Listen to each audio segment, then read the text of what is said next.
Joe. Thank you, ladies and gentlemen, and I'd like to reinforce what Joe said. Thanks for taking the time to come out on a Saturday afternoon and actually be interested in the future of your city. I think every election we encounter this sort of apathy. I think it's an expression of an outward opinion, because a lot of people, I think, have opinions on the inside, but they're not sure whether they want to speak up, and I find a lot of Canberrans are very shy.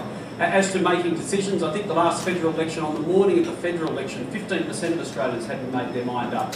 When they got to the polling booths, 10% hadn't made their mind up who they would vote for, and when they're actually in the booth, the last 5% made their mind up, which is kind of interesting, because that 5% actually decided who would win or not win the election. But it is important, therefore, for us to make our case, and given that there is now 28 days, 5 hours and 29 minutes to go, I'm not going to waste any time. Why should you vote for us?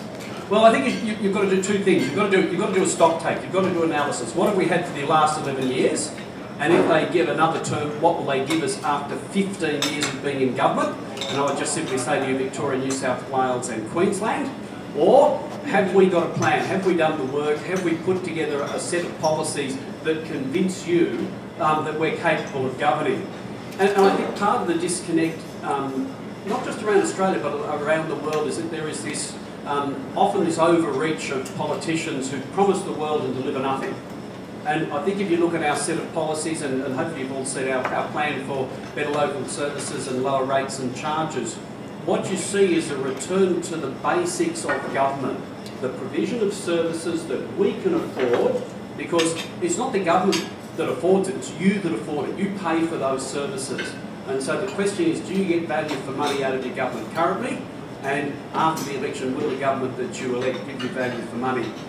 And so we think that to do the grand stuff, you've actually got to be able to deliver the bread and butter of government. So it is about roads, rates and rubbish. It is about the hospital. It is about education.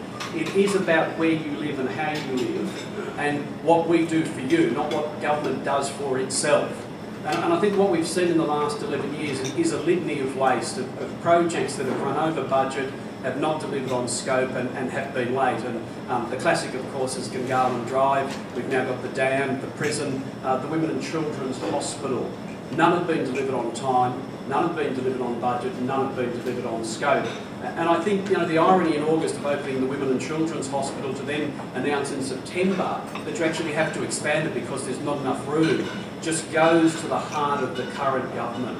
They don't deliver. They make promises and they don't deliver. And I think you could hear the edge of cynicism in some of the commentary yesterday about the light rail, for instance. Is light rail a reasonable proposal? Well, yes, it's there in Burley Griffin's original plan, but I don't think anybody believes the Labor Party can deliver it. So what about us?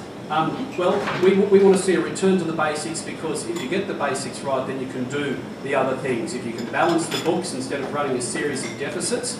And it was this day just about 4 years ago that John Stanhope said, we will not go into deficit, we will deliver a string of surpluses. And we all now know that the deficit has blown out to $380 million. It was 11 years ago that John Stanhope said, with a crisis injection of $6 million, we'll fix the Canberra Hospital. And I think we all know in the last 11 years that the hospital's gone from one of the best in the country to one of the poorest performing on the measures that we judge each other against. And we recently even had the South Australian Health Minister saying, well, yeah, we're better than Canberra because Canberra's the worst in the country. So you've got to look at those things. So in health, what have we said? You've got to get to the basics. You've got to be able to deliver the service where people are, and you've got to deliver the service that people want. So we'll have urgent care clinics in the suburbs. There'll be one in Tuggeranong, there'll be one in Gungahlin, and it won't just be nurses. Nurses do a lot, and of course when Gary was Chief Minister, we started the nurse practitioner model, so we're very supportive of that. But there are occasions when you need to see a doctor. So we'll have urgent care clinics in the north and the south with nurses as well as doctors. But fundamentally, if you're treating people, then you've almost given up and said, well, we'll treat you, so you've gone the acute care model. It's very expensive. We've said what you need is to have two other things to go with that treatment, and that's a preventative health strategy, which we think is underfunded and the government hasn't focused enough on. Let's keep people well. We're the youngest jurisdiction in the country. We're actually the most participative in sport, but we have some of the longest and the highest number of people with chronic illnesses. So prevention, preventative health, and better treatment of those who are chronically ill. about a third of the presentations that are taken to the emergency department by our ambulance service are the chronically ill.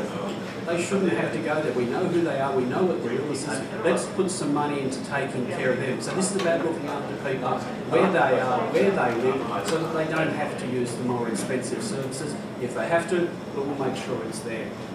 In education, we believe in education for all, and we believe in supporting all. And we make no bounds about supporting the non-government sector. They take a burden off the government education sector. About a third of our kids now aren't in government schools, and you have to ask, when you've got a reasonably good system, why a third of parents choose to pay to take their kids somewhere else. Some of it's choice of religious education. I'm a Catholic, my parents sent me to Catholic schools, my boys are at a Catholic school. But they should be funded. And there's a gap between the state and territory funding plus the federal funding, and we've said we'll take it from the current 15% that the ACT government contributes to 25%. But that doesn't mean we're neglecting the government sector. You can't do that. Nobody in their right mind will do that.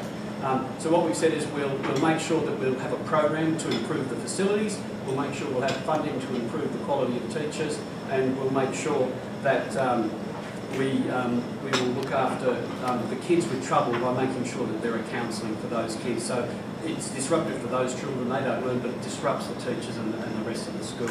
So we need to look after those kids in trouble. The way we see doing that most effectively is extra counselling in our schools. The rest of the material that we've issued revolves around how you get around the city and where you live. So we've said it's time for a green bin. Most of the parties have had policies for green bins since about 2001. We did a trial in 2001, it worked. The current government hasn't bothered to implement it. We will. We know it's effective. 64 councils do it around New South Wales. Again, it's about going back to where you live, and we've consulted with folks and asked them what they want. We've said we want a green bin. We will give you a green bin. We've put some money in the budget for additional parking spaces. And that's not to say we're abandoning public transport, but there is pressure when the government constantly sells car parks for small businesses who rely on the passing trade. That passing trade doesn't always come via the bus. So it's also about backing up on the buses and making sure we've got a transport network that works. And I'm going to get getting I see a set of expectant eyes. What it is for us, we've done the work, we've asked the hard questions, we've been in the committees, we've been in the estimates, we've formulated the plans. We've done that on the basis of listening to you as a community. So we have a plan. It is about better local services. It is about lower fees and charges. It's about looking after you in the way that you have told us you want to be looked after. Thanks for your time today.